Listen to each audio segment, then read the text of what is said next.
আমি যে প্রশ্ন দেখতে পাচ্ছি সেটি হলো যে আল্লাহ আমাকে একটি কন্যা সন্তান দিয়েছেন, তার জন্য দোয়া করবেন। নাম রাখা নিয়ে ঝামেলায় আছি। সন্তানের নাম রাখার ক্ষেত্রে কি কি বিষয় বিবেচনা রাখা উচিত? নামের মধ্যে কি কি বৈশিষ্ট্য থাকলে তা ভালো নাম হিসেবে বিবেচিত হতে পারে?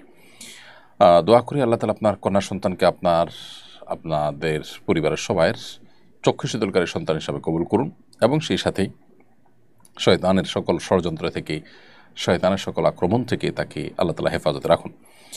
সন্তানের নাম রাখার ক্ষেত্রে মৌলিকভাবেই কয়েকটি বিষয় আমাদের লক্ষ্য রাখতে হবে। প্রথম হলো, নামের ভিতরে কোনো শিরক যেন না থাকে সেদিকটি খেয়াল রাখতে হবে।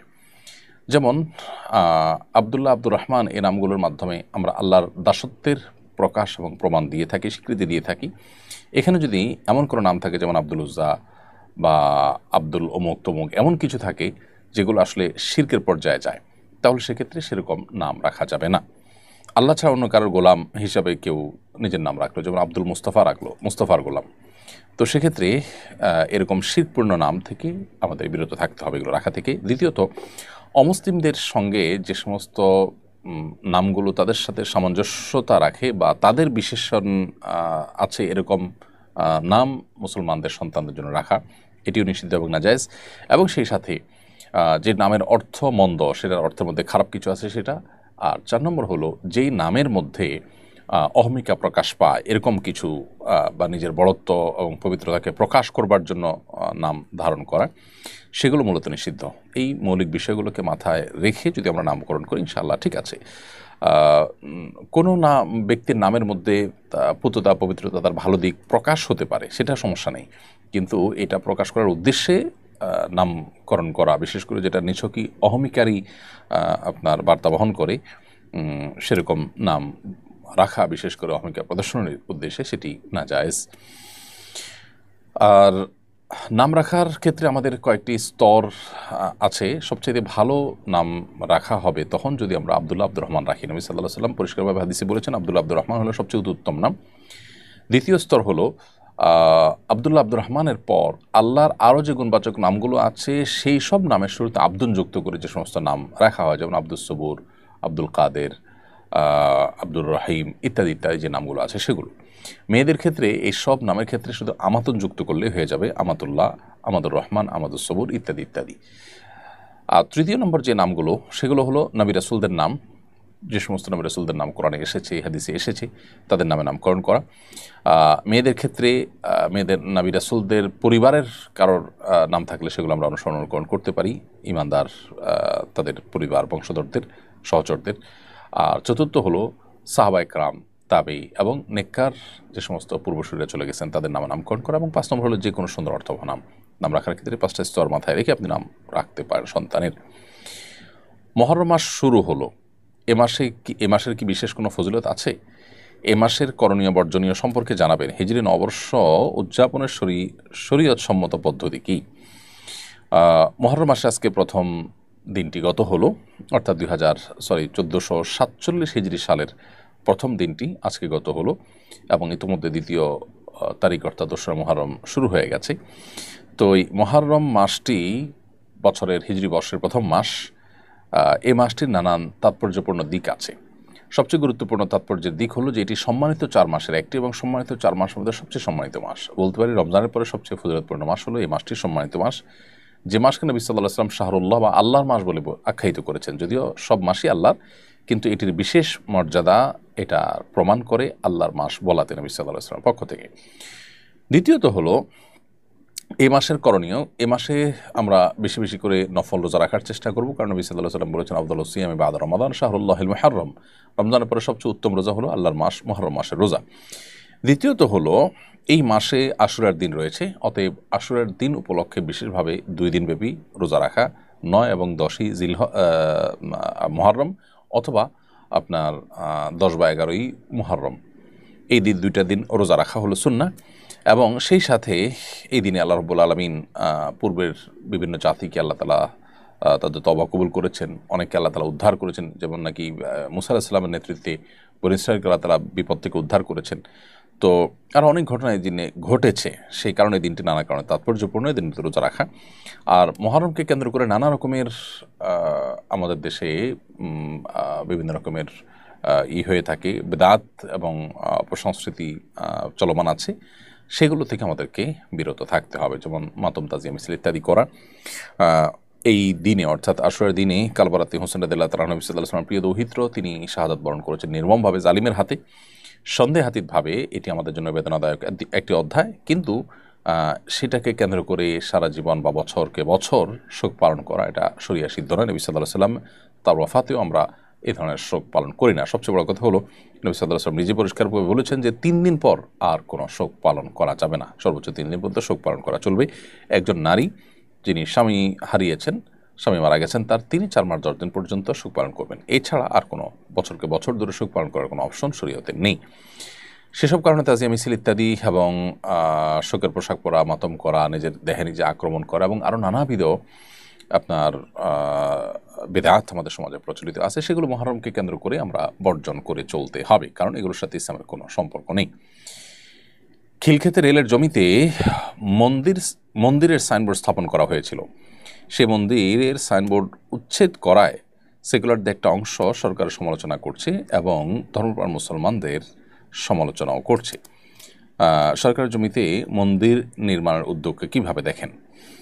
দেখুন, সর্বপ্রথম কথা হলো যে আমাদের দেশে এই ধরনের ঘটনা, ধরুন কোনো সরকারি জায়গাতে মসজিদ হয়েছে, সরকারি জায়গা দখল করে কেউ মসজিদ করেছেন, সেটা যদি উচ্ছেদ করার কোনো উদ্যোগ নেওয়া হয় তাহলে সেক্ষেত্রে সেটার সমালোচনা করে কোনো নিউজ হতে দেশে আপনি ভুলেও দেখবেন না, বরং সেখানে সরকারের জায়গা দখল করে যারা এই ধরনের কাজ করেছে তাদের সমালোচনা করে নিউজ আমরা সবাই করব এবং সেটাকে আমরা অ্যাপ্রিসিয়েটও করি যে আল্লাহর ঘর বানানোর জন্য কারোর এভাবে সরকারের জায়গা দখল করে ঘর বানানো এভাবে উচিত নয়। কিন্তু এখানে যেটি ঘটেছে সেটি হলো সম্পূর্ণ বিপরীত, সম্পূর্ণ উল্টো, যে মন্দির বানানো হয়নি, মন্দির বানানোর সাইনবোর্ড লাগানো হয়েছে এবং সেই সাইনবোর্ডের আড়ালে সরকারি জায়গা, রেলের জায়গা দখল করার পায়তারা চলছিল। সেটার বিরুদ্ধে যখন মানুষ সোচ্চার হয়েছে, সেটাকে প্রশংসা না করে এক শ্রেণীর মিডিয়া এবং এক শ্রেণীর সেকুলাররা সেটাকে সমালোচনা করেছে। আমাদের পার্শ্ববর্তী দেশের কোনো প্রচার মাধ্যমে আমরা দেখেছি তারাও তাদের, এমনকি গণমাধ্যমগুলো, তাদের মূলধারা মিডিয়াগুলো পর্যন্ত এই সমালোচনা তারা নেমে গেছে। এটা একটা সুস্পষ্ট মিথ্যাচার এবং প্রপাগান্ডা বাংলাদেশের মানুষের বিরুদ্ধে। সরকারি জমিতে যদি মসজিদে থাকে সেটা অনেক সময় উচ্ছেদ করা হয়, অতএব এটা একেবারে রুটিন ওয়ার্ক, একেবারেই স্বাভাবিক বিষয়। এভাবেই আসলে আমাদের দেশে এক শ্রেণী মিডিয়া সাদাকে কালো, কালোকে সাদা করে তারা দেখাবার চেষ্টা করে। এখানে ধর্মপ্রাণ মানুষদেরকে উগ্র হিসেবে দেখানোর চেষ্টা করা হয়েছে, সংখ্যালঘুদের নির্যাতিত দেখানো হয়েছে, অথচ পুরো বিষয়টা হলো সম্পূর্ণ বিপরীত। সেখানে মন্দির তো নির্মাণ দূরের কথা, মন্দিরের সাইনবোর্ড শুধু লাগানো হয়েছিল, মন্দির নির্মাণ হয়নি, কিন্তু বলা হয়েছে যে মন্দির নির্মাণ হয়েছে এবং সেটা ভাঙা হয়েছে। পুরো জিনিসটাই হলো ভিত্তিহীন। আর এর চেয়ে বড় কথা হলো এটি রেলের জমিতে হয়েছে এবং সেজন্য এটা এই জমি দখলের বিরুদ্ধে অবস্থান গ্রহণ করা এটা দর্শনীয় কোনো বিষয় নয়, বরং এটাকে প্রশংসা করা দরকার ছিল। মাহমুদুল হাসান আপনি লিখেছেন, শারীরিক প্রতিবন্ধিতার কারণে পরনির্ভরশীল ব্যক্তির বিয়ের বিধান কি? তারা কি বিয়ে করতে পারবে? প্রতিবন্ধকতা এটা বিবাহের জন্য বাধা নয়। শারীরিক প্রতিবন্ধকতা নিয়েও কেউ চাইলে বিয়ে করতে পারেন। এক্ষেত্রে দুটি বিষয় লক্ষ্য করতে হবে। প্রথমত, যার শারীরিক প্রতিবন্ধকতা আছে তার প্রতিবন্ধকতা তার স্ত্রীর হক আদায়ে যেন প্রতিবন্ধক না হয়। এমন কিছু প্রতিবন্ধকতা আছে যেগুলো সত্ত্বেও তিনি স্ত্রীর হক আদায় করতে পারেন।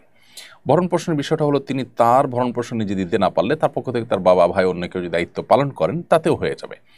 অথবা স্ত্রী যদি বলেন যে না, ভরণ পোষণের পরে আমার এত চাপাচাপি নেই, বরং আমি নিজে সেটা অ্যারেঞ্জ করব, তাতেও কিন্তু বিয়ে বিশুদ্ধ হয়ে যায়। অতএব প্রতিবন্ধী মানুষ হলে তাকে বিয়ে করা যাবে না বা তাকে বিয়ে দেওয়া যাবে না, ব্যাপারটা সেরকম না। ছেলে হোক আর মেয়ে হোক, প্রতিবন্ধী হলে তাদেরকে বিয়ে নেওয়া জায়েজ আছে। শুধু দেখতে হবে যে এই প্রতিবন্ধকতা যেন নিজের জীবনসঙ্গীর কোনো হক আদায় করার ক্ষেত্রে তাকে তিনি যেন অপারক না হন।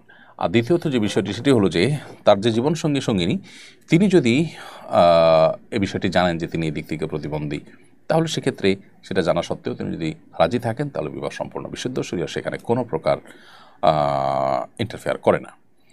হিজরি নববর্ষকে স্বাগত জানিয়ে দুই একটি জায়গায় আনন্দ মিছিল হয়েছে, এ ব্যাপারে শরীর কোনো নিষেধাজ্ঞা আছে কিনা?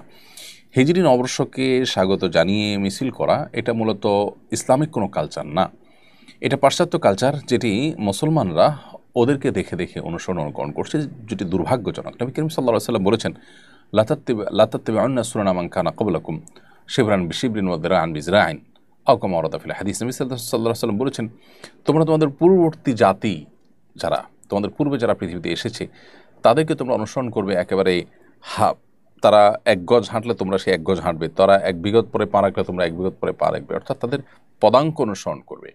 তখন সাহাবা ইকরাম বলেছিলেন, হে আল্লাহর রাসূল, তারা কি ইহুদিরা? নবী সাল্লাল্লাহু আলাইহি ওয়াসাল্লাম বলছেন, হ্যাঁ, তারা ছাড়া কারা? তো এই যে ইহুদি নাসারারা, তাদের অনুকরণ করতে গিয়েই মূলত আজ নবী সাল্লাল্লাহু আলাইহি ওয়াসাল্লামের সেই ভবিষ্যদ্বাণীর বাস্তবায়ন আমরা দেখতে পাচ্ছি। সেটা করতে গিয়ে মূলত তারা যেরকম খ্রিস্টীয় নববর্ষকে উদযাপন করে, ঠিক একইভাবে আমরাও হিজরি নববর্ষকে উদযাপন করছি। হিজরি সনের গণনা শুরু হওয়ার পর থেকে সাহাবা ইকরাম, তাবিন, সোনার যুগের কোনো স্বর্ণ মানব কেউ এ জাতীয় আপনার নববর্ষকে উদযাপন করেনি। মুসলমান জীবনে, জাতীয় জীবনে দুটি ঈদকে উদযাপন করবে। এর বাইরে এসব বর্ষ বরণ বা বর্ষকেন্দ্রিক, বর্ষের নববর্ষ কেন্দ্রিক যে উদযাপন আছে, এগুলো অগ্নিপূজক এবং পেগানদের থেকে, প্রকৃতি পূজারী থেকে এসেছে এবং সেটা এখন ধারণ করে আছে পৃথিবীতে ইহুদি খ্রিস্টানরা। দুর্ভাগ্যজনকভাবে মুসলমানরা সেদিকে পা বাড়িয়েছে। তাদের নিজস্ব কালচার এবং সংস্কৃতি যা আছে সেটা তারা অনেকে ভুলে গেছেন। এজন্য এটা বর্জন করা উচিত। এটা আমাদের সংস্কৃতির সাথে সাংঘর্ষিক। কোনো জাতি যখন অন্য জাতির সংস্কৃতির মধ্যে নিজেদেরকে বিলীন করে ফেলে, তখন তাদের অস্তিত্বের সংকটের মধ্যে পড়ে এবং হুমকির মধ্যে পড়ে, তাদের স্বকীয়তা হারিয়ে যায়।